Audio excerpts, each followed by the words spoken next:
Señoras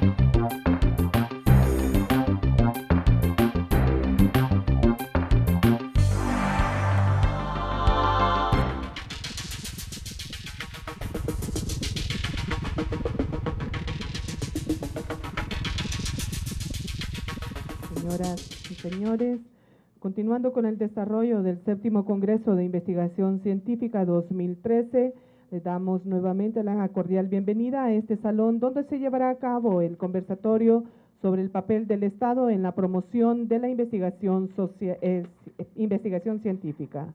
Deseo presentar a ustedes las personalidades que integran la mesa principal.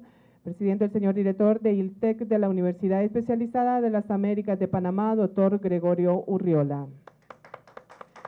Le acompañan por parte de la Alma Mater, la señora Coordinadora Regional de Investigación de la UNA Valle de Sula, máster Mirza Macías, el señor director del Instituto de Ciencia de la Tierra, doctor Nabil Caguas.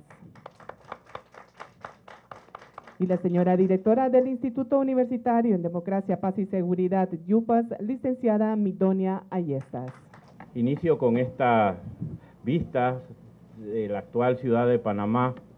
Estamos nosotros celebrando los 500 años del avistamiento europeo de la Mar del Sur y en medio quiero usar ese marco referencial de los 500 años para enmarcar mis reflexiones en la mañana de hoy, que se nos piden abordar sobre el papel del Estado en la promoción de la investigación científica.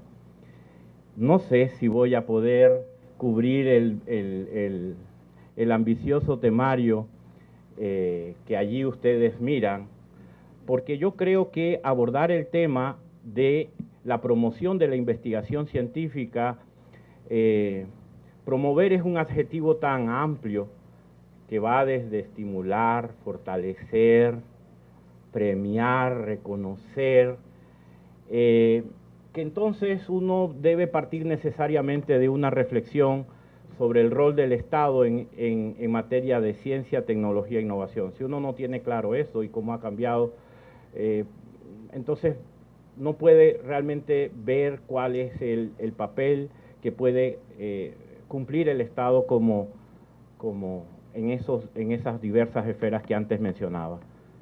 Y lo que aquí quisiera remarcar es que ha habido un cambio importante en la visión del papel que cumple el Estado en su relación con el sistema Ciencia, Tecnología e Innovación, o para abreviar, con el Sistema Nacional de Innovación. Hay un peligro cuando uno usa este concepto, porque este concepto fue inventado, digamos, básicamente por analistas europeos y norteamericanos. El concepto viene de la economía neochumpiteriana y entonces básicamente es un análisis, contribuciones japonesas también muy importantes, pero entonces el Sistema Nacional de Innovación, que es el marco conceptual con el que se miran estas cosas, es un concepto realmente ex post, es decir, construido en vista al examen de las realidades, de la producción, generación, difusión del conocimiento en Estados Unidos, Canadá, Europa y los países más desarrollados del Asia. Entonces allá ese concepto tiene una entidad fincada en lo fáctico, en lo que es. En cambio, en los países nuestros, el concepto mismo de Sistema Nacional de Innovación, como han puesto de manifiesto muchos teóricos latinoamericanos, sobre todo al respecto, es que es una realidad ex ante. Es decir, nosotros tenemos el modelo de lo que debería ser para entonces, con esa bitácora, ver, bueno, cuál es la ruta que debería guiarnos hacia ese sistema de innovación. Pero eso tiene obviamente peligros. ¿Cuáles son los peligros? De presuponer condiciones que se dan en el norte del conocimiento, por ponerlo así, y no en el sur fáctico en el que nosotros vivimos. Entonces, hay que manejarlo con cuidado, y entonces por eso se habla de una lectura de los sistemas nacionales de innovación desde el sur. El rector de la Universidad de la República en Uruguay y una cientista social muy importante allí, el brasileño Renato Dañino, etcétera, han estado pregonando este discurso de que tengamos cuidado al usar las categorías que se fueron inventadas en el norte para fijar nuestras realidades, porque de repente entonces se producen cortocircuitos y también puede que lo que allá es viable aquí nos cause una gran frustración. Entonces, brevemente, yo diría que, bueno, está el concepto, desde el punto de vista conceptual, para alumbrar está este gran concepto de Sistema Nacional de Innovación, y antes ya Sabato y Botana, dos argentinos ilustres, habían prefigurado esta relación en la formación de un triángulo, es decir, la cooperación Estado, instituciones científicas y de educación y sociedad, que deberían estar, digamos, interrelacionadas para promover el desarrollo. Bueno, del triángulo de Sabato hay una versión moderna, por decirlo así, de unos autores nórdicos que nos hablan de la triple hélice, es decir, que es un proceso dinámico donde estas tres fuerzas, los sistemas de investigación, sobre todo en las universidades y los centros de investigación científica, públicos y privados, por un lado, la sociedad y el Estado. Entonces vamos a fijar nuestra mirada en el Estado. Ahí diré que lo fundamental aquí es un cambio de un Estado providencia, un Estado muy, vamos a decir, proveyéndolo y haciéndolo prácticamente todo, a un Estado más bien regulador. Fíjense que incluso por ejemplo, los estados en general en América Latina, digamos que han soltado a las universidades vamos a decirlo, su cerco y su forma de dirigir y controlar ha cambiado. Ya no, en general ya no hay directrices, sobre todo, aunque siguen habiéndolas desde el punto de vista financiero, pero lo fundamental es que el Estado es ahora regulador. ¿Y cómo nos regula? Normalmente a través de esos organismos creados de evaluación y acreditación universitaria, donde estos sistemas son robustos, el Estado certifica a las universidades y dentro de ellas a sus sistemas de investigación científica a través de estos procesos de evaluación y acreditación que llegaron para quedarse. Y en algunos sistemas, dependiendo de cómo resulte cada universidad, centro y unidad evaluada, asimismo entonces se da o no financiamiento. Y fíjense que puede ser drástico en esta criba para separar el trigo de la paja. En algunos estados simplemente era tal el desorden en el sistema que no se sabía quién producía títulos de calidad o con competencias realmente más o menos reales, que bueno, se pasó este rasero de la evaluación y acreditación en sistemas que había, por ejemplo, fue el caso de El Salvador, 90 universidades, quedaron una veintena. Entonces, fíjense que entonces la regulación se da de otra manera, mucho más inteligente y generalmente consensuada. Las tareas del Estado tienen que ver en las grandes, yo lo miro desde el punto de vista gerencial. El Estado tiene en competencias en materia de ciencia, tecnología e innovación, en materia de planificación, de organización, de seguimiento y de evaluación. Y en todas ellas puede apoyar o no, incentivar o no, estimular o no a las tareas de investigación, si hace o bien o mal su trabajo. Veamos rápidamente las principales. La planificación es casi indelegable. El Estado se reserva básicamente la dirección del sistema. ¿Y cómo lo hace?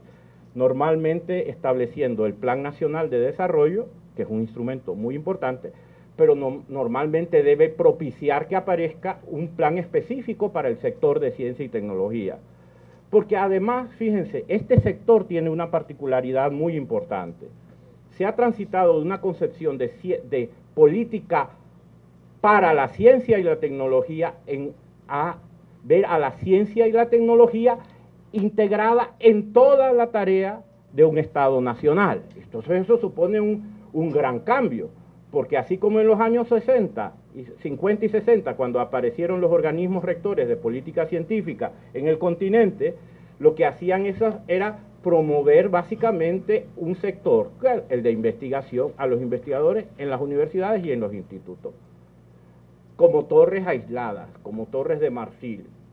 Pues bien, el concepto ha cambiado diametralmente porque ciencia y tecnología se considera hoy el factor esencial de la competitividad de las naciones y de las empresas y de los organismos.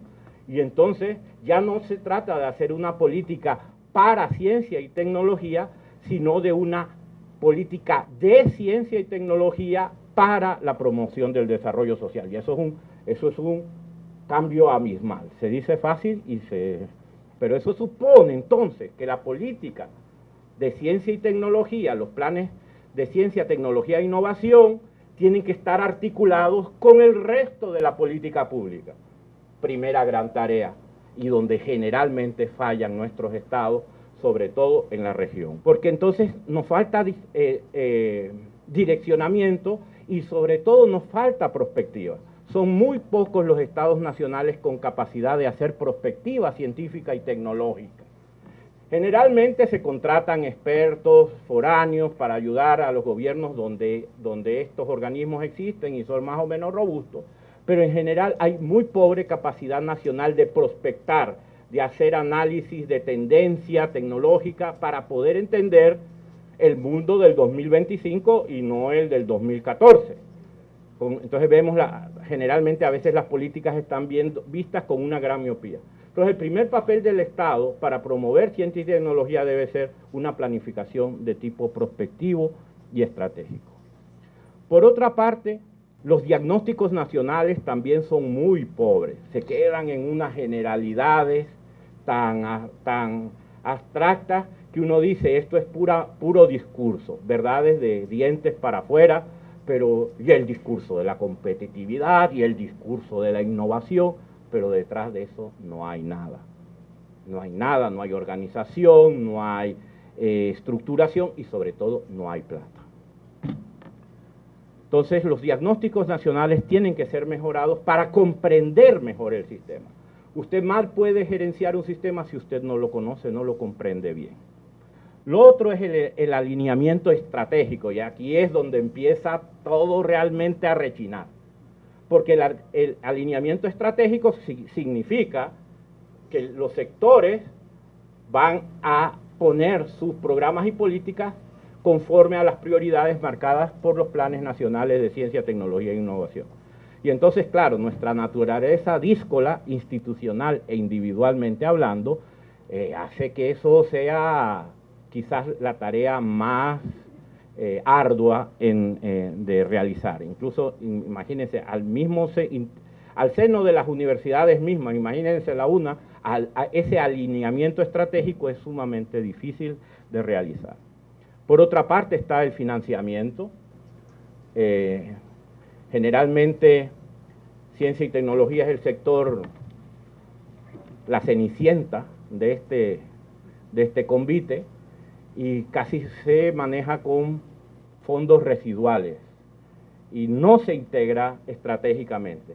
Y fíjense que presupuestar cuánto el país va a invertir en ciencia, tecnología e innovación es una tarea primordial, porque implica no solamente cuánto se van a financiar por vía de las universidades, que es un sector muy importante, sino también de los organismos públicos, por ejemplo, normalmente los ministerios de salud, de agricultura, de industria, tienen centros que producen conocimiento muy importante, entonces hay que financiar.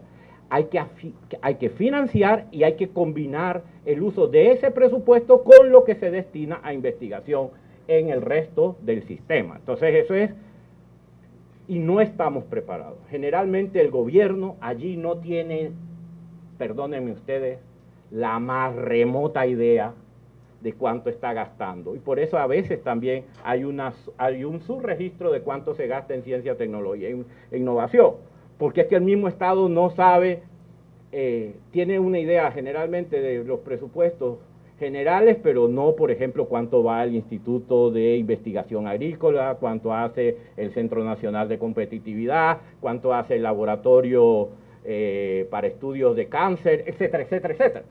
Entonces, realmente hay un gran laissez-fairismo en esta materia. Un tema estratégico es la coordinación con otros actores del sistema, como venía diciendo. En el caso particular resulta vital para el sector de investigación la coordinación entre el sistema de educación y el sistema de ciencia, tecnología e innovación. ¿Por qué? Porque, por dos razones. Si el sistema de educación es débil, si no estamos produciendo suficientes graduados de secundaria, de educación media, en la cantidad y calidad, el sistema de educación superior sufre. Y sufre también, entonces, la posible formación de investigadores. Por otra parte también, si el público en general, es decir, los ciudadanos, no entienden, no tienen una idea correcta de la importancia de la ciencia y la tecnología, pues en las prioridades marcará de último, porque, hombre, ¿qué va a hacer Honduras en ciencia y tecnología? Dejen que otros piensen, que otros hagan, que otros innoven, nosotros copiamos. Entonces es como quien sabe, quien tiene el último software, pero no tiene la más remota idea de por qué ni para qué de ese software, etc. Entonces, si no incidimos en la percepción social de la ciencia y sobre todo no tenemos una base fuerte de educación en ciencias,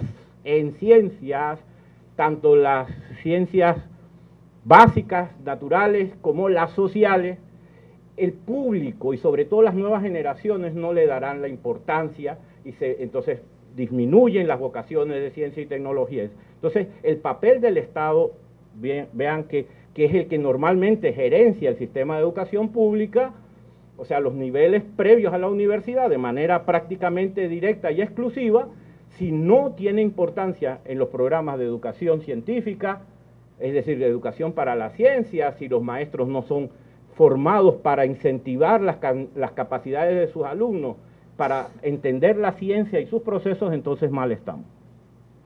La organización es otra cosa importante, porque tiene que ver con el lineamiento. Entonces, a veces tenemos ONCID, Organismos Nacionales de Ciencia, Tecnología e Innovación, pero también son una cáscara. Un gran cascarón de huevo con mucha parafernalia, pero nada de trabajo. Entonces, en otros es dinámico, en otros, pero se necesita, y además dentro de él un Consejo Nacional de Investigación, porque la investigación tiene sus particularidades, está muy amarrada y sirve a la innovación, pero no es su tarea exclusiva. Entonces eso también hay que verlo. Entonces necesitamos comisiones sectoriales también, porque los problemas de las ciencias sociales en un país no son los mismos que las ciencias básicas, no son los mismos en el sector de telecomunicaciones, no son los mismos en el sector de pesca, entonces, ¿cómo organizamos comisiones científicas? Y el país tiene que tener una estrategia para organizar las comisiones científicas sectorialmente, de acuerdo con las prioridades nacionales. E igualmente los consejos nacionales de investigación y los sistemas de investigadores. Quizás una de las contribuciones más importantes que puede hacer un Estado para promover la ciencia y la tecnología es promover el establecimiento de un sistema nacional de investigadores. Mecanismo por medio de la cual puede, uno, hacerse el registro de los que son, porque muchos están y no son, de los que realmente hacen investigación, tienen interés, etcétera, para entonces promover, premiar, etcétera, que el Estado evalúe lo que se hace. Y que para eso establezca un sistema de indicadores, ayer lo veíamos, de seguimiento, que debe ser lo más sintético posible para realmente guiar, ver cuál es el modelo, dónde están las falencias, poderse comparar con otros, etcétera, etcétera. En mi país, el Organismo Nacional de Ciencia, Tecnología e Innovación se llama CENACIT, ha cumplido 20 años. Y entonces, ese organismo hace muchas cosas. Por ejemplo, mi país es un país donde el sector servicios, ustedes saben, es el 85% del Producto Interno Bruto. En agricultura solamente ahorita mismo nuestro PIB en agrícola es solamente del orden del 6%. Entonces, en el sector servicios el más estratégico es logística. O sea, todo lo que tiene que ver con movimiento. Entonces, CENACIT tiene que ocuparse de de ver y analizar cosas de uso de ciencia y tecnología en logística y transporte. Hace lo de EPOINNOVA, hace de programas de promoción de la ciencia, como Vive la Ciencia. Hay un sistema de infoplazas o kioscos a todo el país. Y una cosa que ha hecho una diferencia enorme es un organismo que acompaña mucho a Senacid, que es más antiguo que Senacid, que es el IFARU. Para mí, esta es una de las grandes diferencias de Panamá con el resto de la región, que ese es un organismo para financiamiento de estudios, por becas. Hoy, por ejemplo, hay un programa de becas para maestría, prácticamente puede estudiar maestría el que le dé la gana, casi en todos los campos, a título de becas. Por otro lado, ha sido tiene muchos programas como algunos de los que ustedes ven allí, becas para maestría y doctorado, convocatorias para fomento a emprendimiento, apoyo, por ejemplo, tenemos un acelerador de empresas de Panamá que está ubicado en Ciudad del Saber, que es quizás el proyecto insignia en ciencia y tecnología en mi país, una inversión muy importante y que a la postre tiene que ver con eso de que Panamá decidió que prácticamente toda la infraestructura de bases militares que revirtieron a Panamá, una parte importante se revirtieran al sector de educación. Mi mensaje es, si no inventamos, erramos. Simón Rodríguez, maestro de Simón Bolívar. O sea, tenemos que inventarlo, tenemos que inventar nuestra propia gerencia de nuestro sistema, porque si no estamos dedicados al fracaso. Realmente mi país hoy vive una transformación de características realmente epopélicas, diría yo. Lo que está abajo es la ampliación del Canal de Panamá, una inversión de unos 7.000 millones de dólares para un país con 15.000 millones de dólares de Producto Interno Bruto, es decir, una barbaridad en 4 años,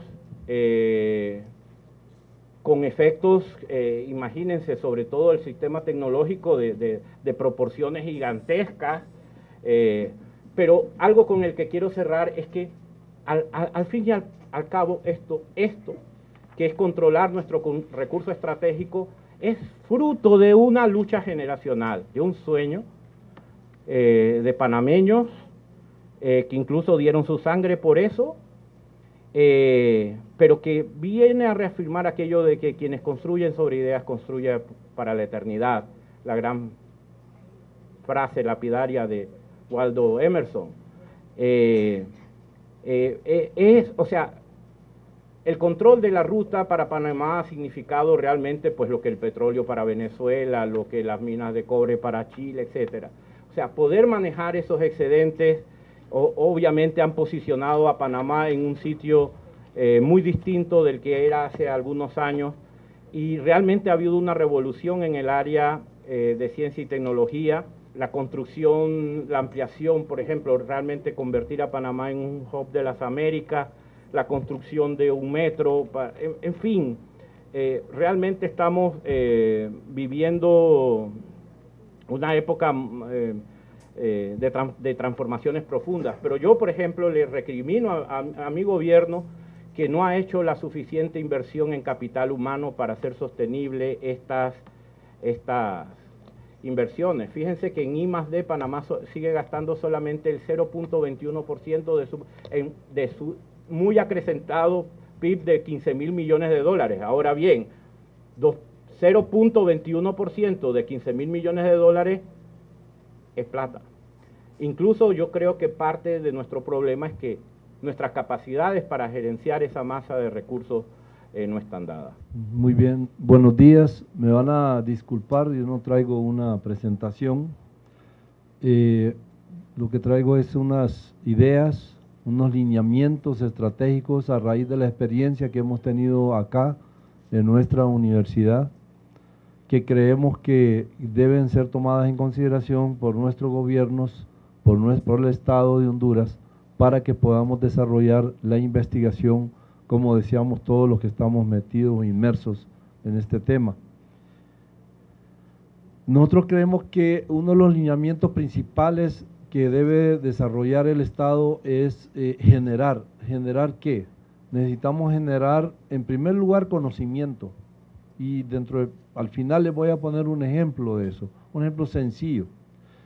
Necesitamos generar un conocimiento que para nosotros es uno de los recursos económicos del país y de todos los países del mundo, creo yo, que es de los más importantes. Si nosotros conocemos, podemos desarrollarnos, podemos producir y vamos a tener capacidad. Si no conocemos, andamos perdidos.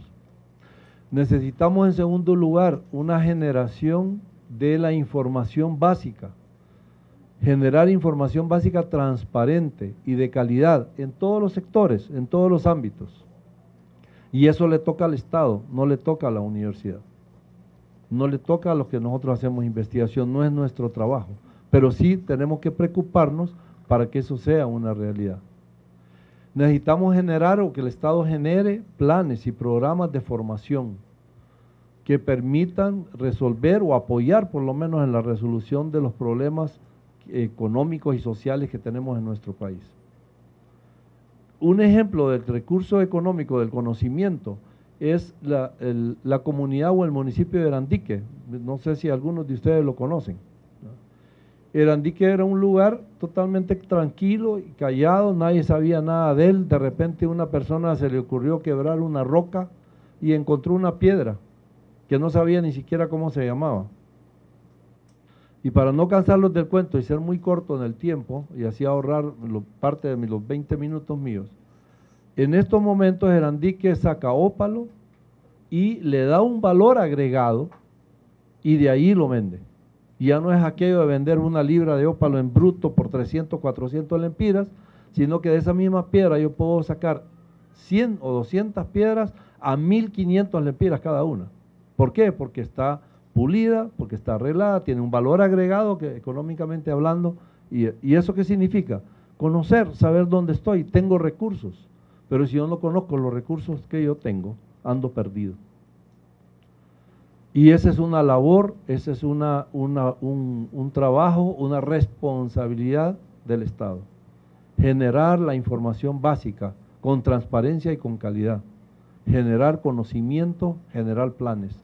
¿Para qué? Para que los demás sectores, sectores económicos, privados, públicos, y llámense como ustedes quieran, puedan desarrollar mecanismos que permitan que el país avance.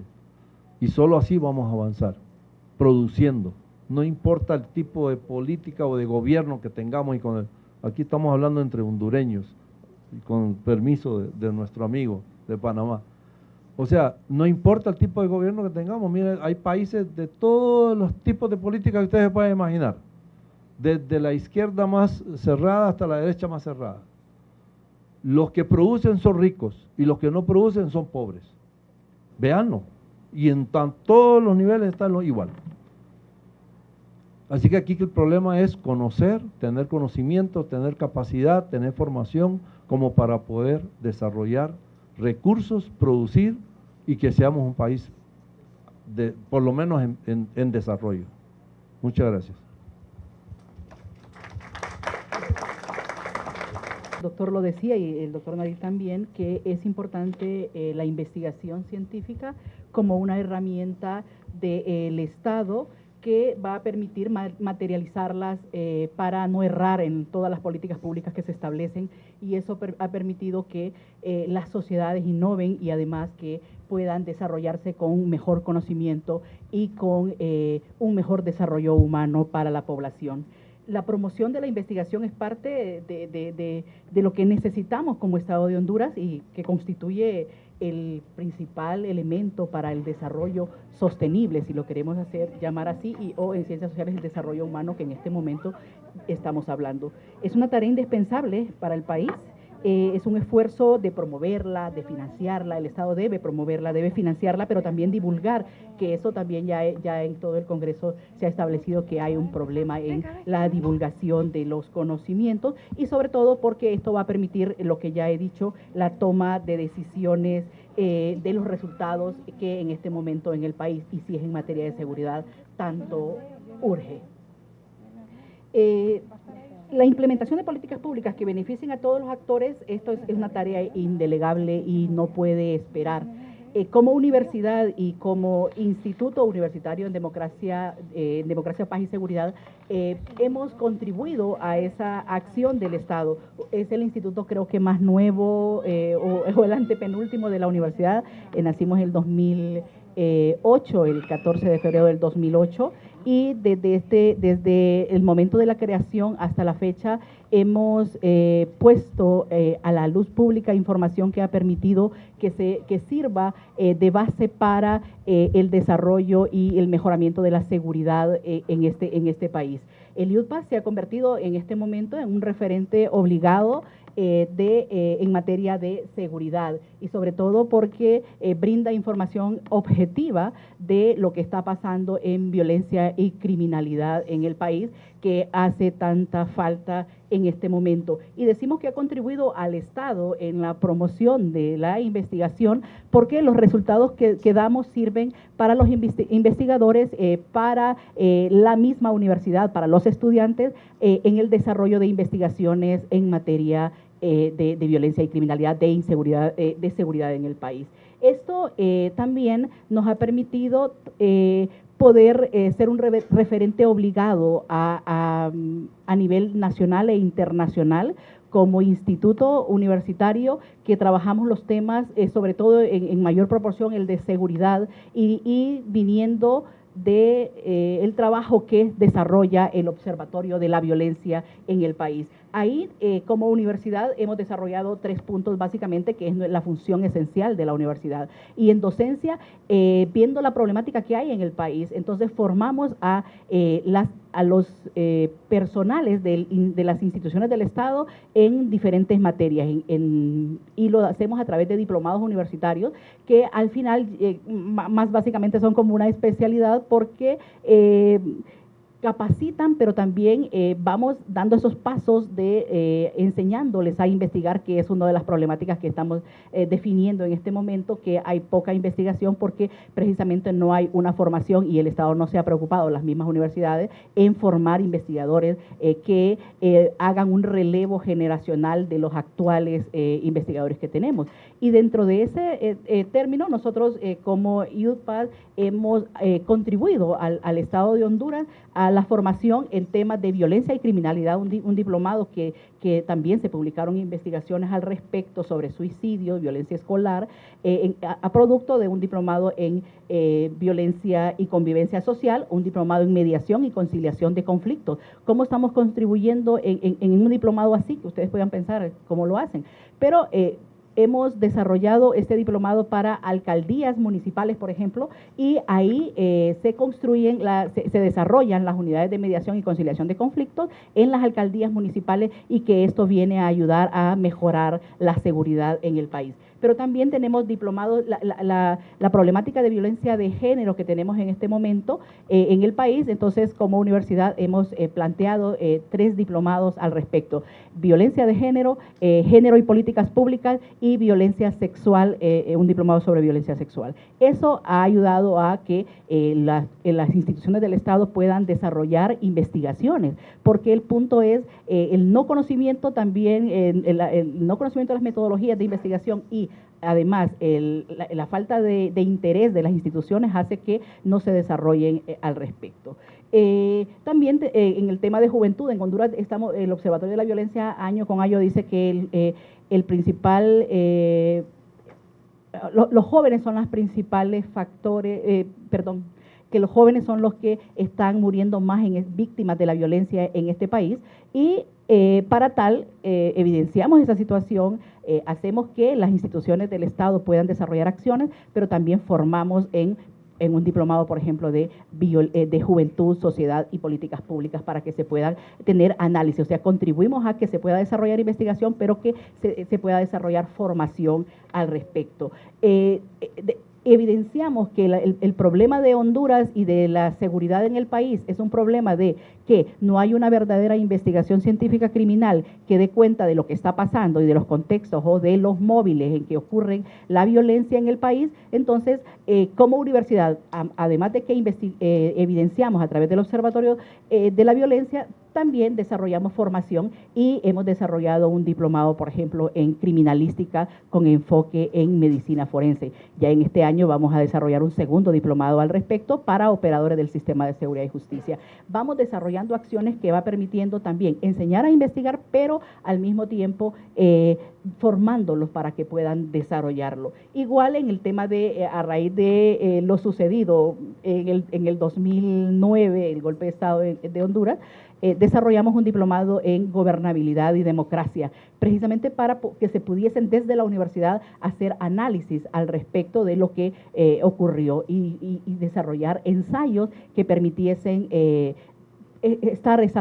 tomar esas posturas que los estudiantes, que los profesionales han desarrollado en eso y poder hacerlo con un mejor análisis.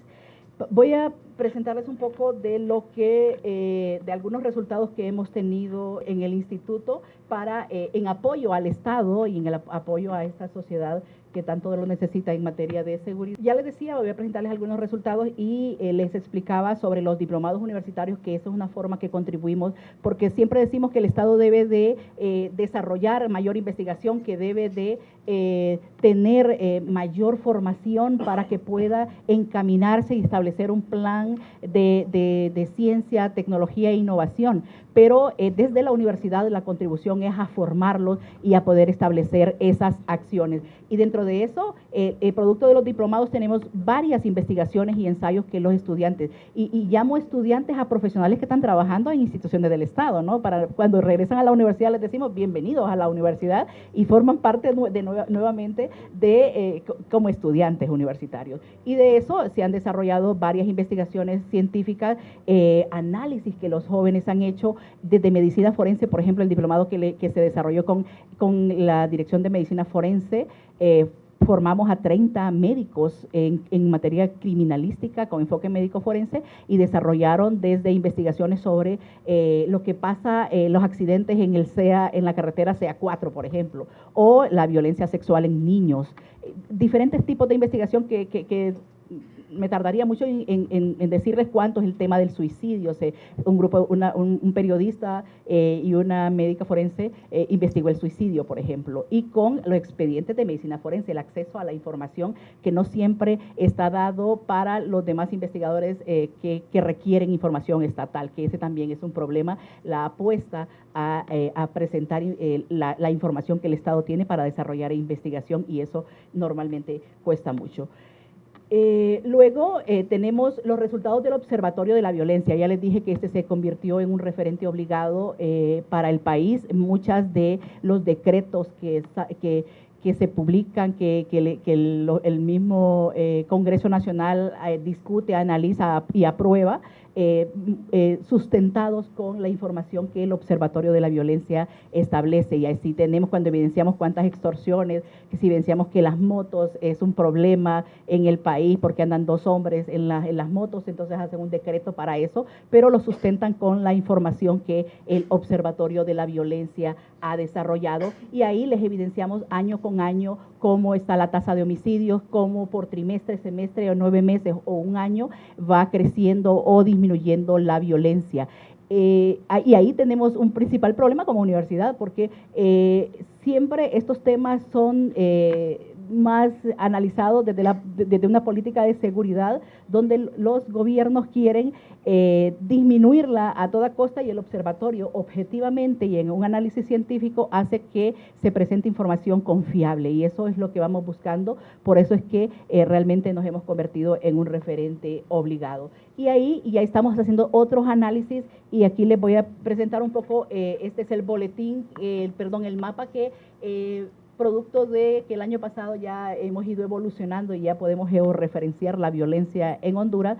Ya tenemos datos geoespaciales, y ahí nos ha apoyado las otras instancias de la universidad nacional para poder presentar esos mapas de la violencia. Esperamos ir desarrollando año con año diferentes acciones, pero ya podemos desarrollarlas sobre la violencia y la criminalidad, sobre muerte violenta de mujeres y femicidios, sobre la violencia armada en Honduras. Entonces se puede ir, vamos desarrollando diferentes tipos de mapas. Aquí es sobre los homicidios que ocurrieron, que en el 2012 fue un 85.5 por cada 100.000 habitantes. Y no quiero hablar sobre el tema del observatorio porque es lo que más vende como instituto, es lo que más se evidencia, pero ahí podemos ver las zonas donde la violencia se está desarrollando y más es presentada por la narcoactividad que se está desarrollando en este momento en el país. Esos son los resultados desde el 2004 que la licenciada Julieta Castellanos creó el Observatorio de la Violencia. En el 2008, junto con la doctora Leticia Salomón, crearon el Instituto Universitario. Y digo crearon porque desde el reglamento hasta la idea de qué iba a ser el instituto, fueron ellas dos las que crearon, son las ideólogas de este instituto que humildemente yo estoy contándoles parte de lo que hacemos. Pero también en el Observatorio de la Violencia nació en el 2004, el observatorio nace antes del instituto, y dentro de ello hemos evidenciado la situación del país y hemos desarrollado 29 boletines. Ya tienen una serie, un número serial, los boletines nuestros, para a nivel internacional poder presentarlos. Tenemos 29 boletines, 22 boletines, porque ahí tenemos otro tema. Nace como observatorio nacional. A nivel internacional, los observatorios nacen a nivel municipal y ligados a los municipios. El problema de Honduras es que el Observatorio Nacional nace así, o sea, como el observatorio más grande, y después a partir del 2008 fuimos creando observatorios locales de la violencia y ya estamos en sus universidades, en las universidades regionales de Comayagua, Choluteca, Juticalpa, San Pedro Sula, La Ceiba, y solo nos falta la de Santa Rosa de Copán, Danlí y la de El Curva, el Tocoa. Esas son las únicas 3 regionales que estamos, y dentro de ello hemos publicado 22 boletines de esos municipios donde se ha desarrollado. Esto, ¿por qué se los presento y digo, ¿y qué tiene que ver el Estado? El problema está en que estamos diciendo que la seguridad es un asunto primero a nivel personal, luego a nivel comunitario, a nivel municipal y estatal. Entonces, el desarrollar observatorios locales nos ha permitido que los municipios se empoderen y que entiendan que la seguridad también es un asunto de ellos y que el territorio no solo sirve para cobrarles impuestos a los dueños de las tierras y de lo que producen ahí, sino también que es para garantizar la seguridad de las personas y sus bienes. También hemos desarrollado, y en un inicio nacimos también, se desarrollaron 3 boletines de lesiones de causa externa que se desarrolló, luego esta experiencia no pudo seguir, se está retomando para volver a desarrollar un observatorio de causa externa en el Hospital Escuela, pero también hemos desarrollado 4 boletines de género. Ahí tenemos un principal financiamiento con la cooperación española que desde el 2008 ha financiado que se evidencie la situación de la violencia de las mujeres y femicidios. Luego también tenemos un boletín de alto impacto, un poco más difícil porque esta es la problemática del país, los delitos de alto impacto, los secuestros, los robos, la trata de personas. Eso hace que nos pongamos en cierto momento en línea de riesgo. Luego también tenemos un boletín especial sobre derechos humanos. Esto fue una relación estratégica con las organizaciones de derechos humanos del país, de las ONG. 2 boletines sobre barrios y colonias, porque la universidad en este tema es tan demandado que todas las universidades piden que les hagamos cruces de variables en temas de, por ejemplo, en qué barrios y qué colonias y en qué lugares, o hasta para dónde se van a conducir camiones que llevan frutas, piden que el observatorio les haga análisis. Luego también tenemos 9 boletines especiales, y aquí llamamos boletines especiales porque no siempre los publicamos con la periodicidad que hacemos el nacional o los locales. Y tenemos criminalidad policial, diversidad sexual, para evidenciar la situación de la comunidad LGTBI, para saber qué es lo que está pasando con ellos. Esto les ha ayudado a la inclusión en el Código Penal. Aquí vemos cómo la información que presentamos contribuye a las políticas públicas. El boletín de género ha ayudado para que se haga la adición de la figura de femicidios en el Código Penal. Nosotros desde el 2008 hemos hablado en los boletines sobre el tema de femicidio. Hacemos un análisis de lo que estaban opinando en Centroamérica y México, que están hablando sobre femicidios, las teóricas al respecto, y ya este año se logró la adición al Código Penal. Estas son las investigaciones que ya les he relatado. También contribuimos, porque es que siempre nos acusan de qué hace la universidad, ¿solo evidencia la situación o hace algo más? Y como instituto, entonces, también tenemos una apuesta en el tema de prevención de violencia en centros educativos. Esta problemática que está saliendo por los periódicos, nosotros ya la habíamos anunciado, denunciado incluso, y ahí formamos padres y madres de familia, docentes y alumnos de 72 centros educativos de Comayagua, Juticalpa, Choluteca y el Distrito Central, para prevenir la violencia en jóvenes. O sea, nuestra principal función ahí es la prevención de la violencia en jóvenes en materia de también viendo en materia de derechos del niño y la niña.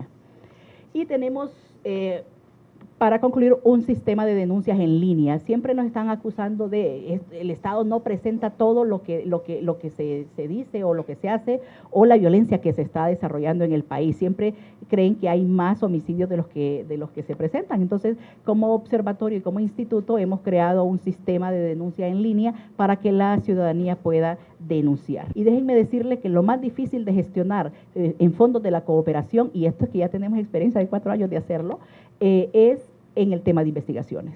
La cooperación apuesta mucho a actividades de impacto o de fortalecimiento del observatorio, porque todos quieren tener esa relación estratégica con el Observatorio de la Violencia. Pero cuando decimos, queremos que nos apoyen para desarrollar investigación, entonces ahí no tenemos fondos o no. Pero ya estamos abriendo esas oportunidades y ya hemos abierto para desarrollar 11 proyectos de investigación científica en la materia que nosotros desarrollamos: impunidad, seguridad, investigación sobre la diversidad sexual, qué está pasando con los abogados, con los periodistas, todos estos que viven personas que viven en contextos de vulnerabilidad. Y ahí tienen todos los proyectos con que trabajamos. Son 40 millones los que manejamos del Empiras, los que manejamos en esa relación estratégica con las instituciones estatales, porque incluso vendemos los servicios y cuando hay términos de referencia que nosotros hacemos propuestas para poder ganar propuestas, incluso para poder tener fondos para el instituto. Por eso tenemos un instituto lindo ahí que se construyó con fondos de la cooperación, 50% de la universidad, pero el resto también es fondos que hemos ido buscando de la cooperación. Muchas gracias. Yo voy a tomar como punto de referencia parte de la exposición que hice ayer, porque el tema es políticas públicas. Pero para elaborar una política pública de investigación, como todos es sabido, hay que dar respuesta a una problemática. Entonces tenemos que hacer un diagnóstico sobre nuestra realidad. Ayer les decía que las sociedades están avanzando en el siglo XXI, caracterizado por una economía globalizada y una sociedad del conocimiento. Sin embargo, la realidad de nuestras sociedades latinoamericanas nos indica que hay un abanico, un gran espectro de problemas sin resolver, y es aquí donde nuestras universidades toman un rol protagónico para dar solución a esto, o dar respuestas, mejor dicho, a dicha problemática mediante lo que es el desarrollo de la investigación científica y el tecnológico. También es sabido que los avances de la sociedad se deben precisamente a estas transformaciones en ciencia y tecnología. Previo a desarrollar mi exposición, estaba reflexionando cuando la licenciada Migdonia estaba exponiendo sobre los logros de UTPA. Como universidad, a nivel de institutos, estamos teniendo éxito. Entonces me preguntaba yo, ¿y qué pasa en el ámbito país? Porque este logro que tenemos como institutos, y ahí es donde vemos el impacto verdadero de las investigaciones que se realizan cuando contribuyen a la toma de decisiones, como decía Migdonia, o como en algunos casos que nos ha expuesto el doctor Caguas, con sus mapas temáticos sobre vulnerabilidad para Copeco. Entonces ahí vemos el impacto verdadero de lo que es la investigación. Entonces, ¿qué pasa en el país? ¿Cuál es el principal reto del Estado? es ser el articulador de un proceso de investigación y desarrollo tecnológico. Como Estado, como decía Gregorio, tiene que dar la hoja de ruta, decir qué hacer, cómo y con qué recursos hacerlo y en qué horizonte de tiempo. Pero una vez que hemos establecido esa hoja de ruta, denominada política pública, en investigación también necesitamos un sistema de evaluación. ¿Por qué ocupamos ese sistema de evaluación? Sencillamente, señores, tenemos que tener respuesta de cómo vamos avanzando, si es necesario cambiar algunos aspectos o seguir en esa misma ruta. Pero también se necesita, no solo es la política y el sistema de seguimiento, también tenemos un organismo rector, y aquí es donde está el de las cosas. ¿Por qué en la universidad está funcionando, digamos, los institutos de investigación? ¿Por qué está funcionando la política de investigación? El gran problema que tenemos a nivel de Estado es, como se ha mencionado aquí, que cada 4 años se cambian políticas, se cambian a los principales tomadores de decisiones. Entonces, como país no tenemos políticas de largo plazo, son cortoplacistas, y eso es lo que nos limita el avance. Así como Honduras, la mayoría de países latinoamericanos están inmersos en este proceso, no existen políticas de largo plazo, y si existen los organismos no se logra un verdadero proceso de incidencia y empoderamiento, porque toma un tiempo entre cambio de gobierno en adaptarse a esa nueva institución y la persona a aprender el proceso. En este escenario hay retos. Es cambiar la visión tradicional de las políticas. No tienen que ser cada 4 años, tienen que ser un proceso de largo plazo. No se trata de cualquier política. Si hablábamos del escenario en que estamos, significa que necesitamos una política de investigación que tenga impacto. Ese impacto tiene que verse en el desarrollo económico y social, concretamente en las condiciones de vida de la población. Y es aquí donde tenemos que trazar la hoja de ruta y ser un puente. ¿Qué significa ser un puente? Como me voy a enmarcar en la Universidad Nacional Autónoma de Honduras, somos el líder en materia de investigación, entonces tenemos que tender la mano, trazar el puente hacia las otras universidades, ser un efecto arrastre, generar la política de investigación a nivel superior, pero este proceso es gradual. Nos centramos en educación superior y luego saltamos al ámbito país. Generamos un proceso que se denomina bottom-out, que es desde la universidad hacia el Estado. ¿Por qué? Porque hay ausencia de una política pública, o si la hay, no ha sido debidamente empoderada, por así decirlo. ¿Qué supone esto? Que la política en educación superior tiene que ser integradora. Es la universidad autónoma como líder del proceso, más las universidades en el ámbito país, por ser las máximas casas de estudio. Y posteriormente, hacer ese vínculo hacia el Estado. Junto a esta política en el ámbito país se deben crear capacidades institucionales. También reflexionaba sobre lo que decía Migdonia. Bueno, nosotros tenemos los institutos, pero ¿qué pasa? ¿Por qué están funcionando nuestros institutos? Señores, sencillamente como universidad hemos creado las estructuras. Tenemos una política de investigación, se han creado las distintas estructuras, tenemos unidades de investigación, tenemos coordinaciones regionales, tenemos los institutos de investigación, entonces tenemos la estructura, pero esa misma estructura es la que necesita el país. Tenemos que generar esas capacidades. Además, una vez que tenemos una política, tenemos una estructura, volvemos al mismo tema. Tenemos que saber qué tipo de política, qué tipo de gestión. Entonces aquí también tenemos que dar el salto cualitativo que está dando la universidad hacia gestión de la calidad de la investigación, y eso tiene que verse también en la política pública. Hablando del sistema de indicadores, ayer decíamos que no necesitamos 1000 indicadores o 100 indicadores. Tenemos el sistema de evaluación, pero tenemos que hacer una priorización de qué indicadores. Es mejor pocos y manejables que tener tantos y no poder obtener la información. Muchas veces queremos abarcar tanto y nos dispersamos. Mejor nos centramos o priorizamos qué aspectos nos interesan y generamos ese sistema de indicadores. ¿Qué se requiere para que funcione la política de investigación en el ámbito país? Esta es una pregunta que me vengo haciendo y que se las digo a ustedes. ¿Por qué creen que las políticas de nuestros países no funcionan? Uno he mencionado que es de corto plazo, pero ¿qué ideas más se les vienen?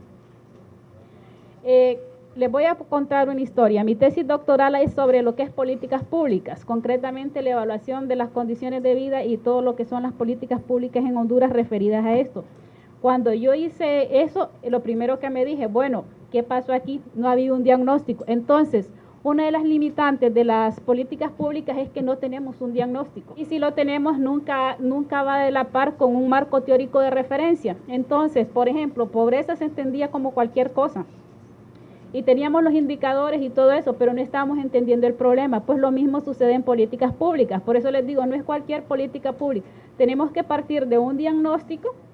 Y es aquí donde las universidades, como me decía la licenciada Salomón, tienen un papel protagónico. Nos piden diagnóstico de violencia, lo que decía Migdonia, diagnóstico de condiciones de vida, diagnóstico de salud. Otro de los desafíos que miro en el tema de políticas públicas en el ámbito país es que existen cosas. No vamos a decir que no existe, hay, pero necesitamos articular lo existente en términos de investigación. Y esto supone, por ejemplo, en el caso de hondureño, redefinir el sistema de investigadores, el CIRI. ¿Qué características? ¿Cuáles son los indicadores? ¿Cuáles son los filtros para categorizar a una persona como investigador? También supone estructurar equipos. Si la universidad lo tiene, pues lo mismo aplica en el ámbito país. Estructuras con representación a nivel regional, de tal forma que se superen las debilidades del pasado. No se trata de algo nuevo solo por tenerlo, debe ser funcional, por tanto debe ser una instancia técnica la que rectore las políticas públicas de investigación y el Sistema Nacional de Evaluación. ¿Por qué tiene que ser un organismo técnico? Tienen que estar las personas con mayor credibilidad, las personas que den rendición de cuentas. ¿Por qué está funcionando en la universidad? Porque hay una credibilidad en las autoridades. Pues lo mismo tiene que suceder en el ámbito país. Otro de los desafíos de la política pública es consolidar el sistema de incentivos basados en competitividad. En este caso estaríamos hablando nuevamente del tema de gestión de la calidad de la investigación, cuyo producto final, el conocimiento, debe incidir en las condiciones de vida. La estrategia también debe contener aspectos tecnológicos, su fomento, el desarrollo de incubadoras de empresas, las denominadas spin-off, los denominados parques tecnológicos. Todo esto tiene que abarcar la política de investigación y ciencia. Y un tema fundamental para que funcione esto, como ya dije, es la rendición de cuentas, para que exista credibilidad en la política y el sistema. Otro tema que hemos estado hablando, el tema de la sostenibilidad. Tiene que haber una partida presupuestaria. Hemos estado viendo qué raquítico es nuestro presupuesto en el tema de investigación. Entonces tiene que haber una partida presupuestaria con un incremento progresivo anual que diga esto es lo que se va a estar invirtiendo en el ámbito país en el tema de ciencia y tecnología. Porque si podemos tener 1000 políticas, pero si no tenemos la parte financiera, cómo ejecutarla, difícilmente vamos a tener los logros. Bueno, básicamente esa sería mi participación. Tengan buen día.